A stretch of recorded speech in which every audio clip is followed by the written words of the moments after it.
Welcome back to the Daily Bread Bible Study. This is day 52, and we are looking at the fifth book in the Old Testament, the book of Deuteronomy, chapters 1 through 2. The book of Deuteronomy, I'll give you a little introduction. It is a book combining two words in Greek, deutero and nomos. So it means the second law, or essentially a retelling of the law account. The gift of the instruction, the way, the command given to Moses, and the ways in which that the Israelites are to be governed and focus on living in community. So this sense of giving instruction, in this time we have it from Moses, as this is kind of Moses' last speech that he will give to the people as they are looking to cross over the Jordan and go claim the promised land for themselves. And just a reminder as well, too, Moses will not be allowed to go into the promised land. So this is kind of Moses' last time to give a speech, his farewell speech to those Israelites. The main emphasis of Deuteronomy focuses on the sense of obedience to God, following God's instructions and ways, and those following in God's ways will lead to blessings, and not following in God's ways will lead to challenges, and there will be consequences for disobedience. So a sense of obedience and disobedience will be played out here in the book of Deuteronomy. There are some key verses that are applicable here in Deuteronomy chapter 6, verse 5. You shall love the Lord with your God with all your heart, with all your soul, and with all your might. Keep these words that I am commanding you today in your heart. And all of this is for in verse 18 of Deuteronomy chapter 6, so that you may go in and occupy the good land that the Lord swore to your ancestors to give you. So these themes will be repeated throughout the entirety of Deuteronomy. Now, in Deuteronomy chapter 1, it opens with the first chapters recounting how they arrived at Moab or Mount Nebo area, looking over the Jordan and the Promised Land. So this is happening after the defeat of King Sihon of the Amorites and King Og of Bashan, and God's command to leave Mount Hebor or Mount Sinai, Mount Horeb or Mount Sinai, and to go to the promised land where the Amorites and the Canaanites were. In Deuteronomy 1 verse 8, see, I have set the land before you. Go in and take possession of the land that I swore to your ancestors, to Abraham, to Isaac, and to Jacob, and give to them and to their descendants after them. So Moses connects the appointment of ancestral tribe leaders to the delegation of judging duties, and when judging, the principles of fairness, impartiality, and being subject to God's authority apply. Moses can act as the, for lack of a better term, in our American structure here in the United States, Moses can act as a sort of Supreme Court, an elevated court for harder decisions. Israel's refusal to enter the promised land is kind of discussed, that they set out as God commanded, yet they were afraid about entering into the land. Moses counts the ask of Israel for spies, which he then blessed. An optimistic Moses calls the report of the spies a positive one, saying that the land is flowing with milk and honey, and puts the blame on the pessimistic Israelites in Deuteronomy 1, verse 26. But you were unwilling to go up.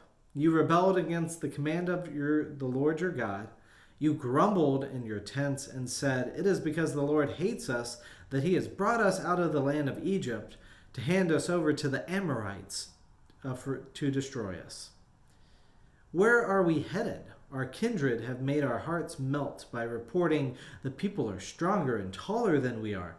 The cities are larger and fortified up to heaven. We actually saw there was an offspring of the Anakim. Moses then recounts the ways God provided for the Israelites, how God fought the Egyptians, and God carried you just as one carries a child, as it says in Deuteronomy 1:31. Continuing on in verse 32, but in spite of this, you have no trust in the Lord your God who goes before you. Now, the penalty for Israel's rebellion here, that not one of the quote-unquote evil generation shall see the good land that I have swore to give to your ancestors, except Caleb, son of Jephunneh.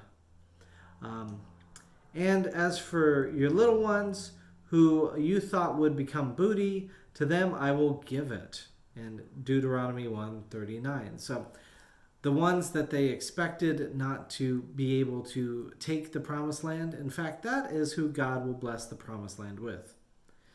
Now the people acknowledge their sin, they gear up for battle, and then go without God to fight.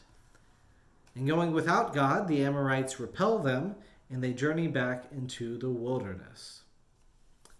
Moving on to Deuteronomy chapter 2, Moses leads them by the descendants of Esau and then through Moab. The interesting point here is it sounds like he is talking to the 9.5 tribes, not the Reubenites, the Gadites, or the Manassites. He says, do not harass Moab or engage them in battle, for I will not give you any of its land as a possession, since I have given Ar as a possession to the descendants of Lot. So that was Deuteronomy 2, verse 9. In Deuteronomy 2:19, I will not give the land of the Amorites to you as a possession, because I have given it to the descendants of Lot. But the Moabites and the Amorites received the land Lot chose with Abraham in Genesis 13 in day 4 we talked about. And Moses really does not go into detail to explain how the Israelites are not taking away the land from the Moabites, the Ammonites, or the Edomites, which would be against God's promise made to Lot and to Esau. Now, Moses explains that other nations can get dispossessed by God, which is how the Ammonites and Edomites received some land. So all of that's a little confusing. But then we recount the defeat of King Sihon, and the rest of chapter 2 retells the defeat as we discussed on day 46 in Numbers, chapters 19 through 21. There he is called King Sihon of the Amorites. Here he is called King Sihon of Heshbon. In Deuteronomy 2:30 through 31 it says, but King Sihon of Heshbon was not willing to let us pass through, for the Lord your God had hardened his spirit, made his heart defiant, in order to hand him over to you, as he has now done. And the Lord said to me, see, I have begun to give Sihon and his land over to you. Begin now to take possession of his land.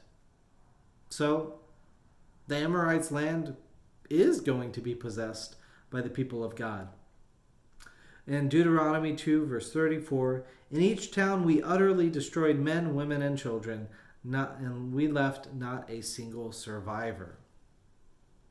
So, all of this coming into the promised land, there's a lot of questions. At the same time, too, we'll get to explore more of the answers that are here for us hidden in the book of Deuteronomy. So look forward to sifting through that with you next time.